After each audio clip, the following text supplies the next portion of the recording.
Ndoa vijana wengi sasa hivi inaonekana kama ni jambo ambalo limewapa hofu kubwa. Ndoa imekuwa ni kwa vijana imekuwa ni hofu kubwa. Mabinti wamekuwa wakitamani sana kuolewa, lakini vijana ni kama hawako tayari kuoa, wanaogopa ndoa. Sasa kunaweza kuwa na sababu mbalimbali sana za vijana wengi kuogopa na kuhofu.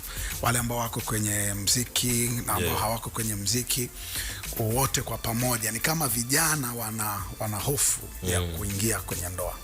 Kwa nini? Yaani kwa nini tuna hofu?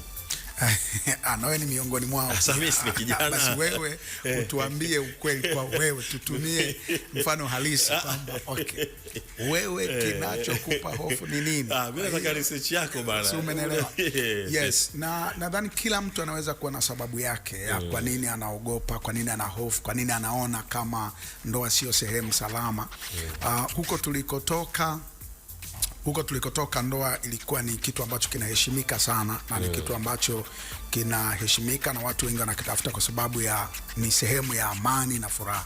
Lakini sasa hivi pamoja na changamoto nyingi ambazo zinawakabili vijana, zikiwepo changamoto za kiuchumi, wako vijana wengi ambao wanaogopa kuingia kwenye ndoa kwa sababu ya kuhofia majukumu.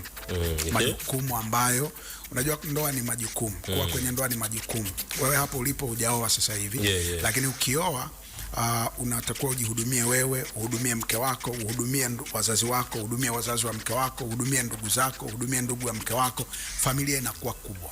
Kwa kama kijana hajawa na uchumi ambao unaeleweka, financial stability ya kijana haijakaa vizuri, anaogopa, kwa sababu kuingia kwenye ndoa ni kukubali kubeba majukumu, ni kuingia kwenye majukumu, ni kuingia kwenye kuwajibika. Kwa hiyo kuna vijana wengi wanahofia kuingia kwenye ndoa kwa sababu ya changamoto za kiuchumi.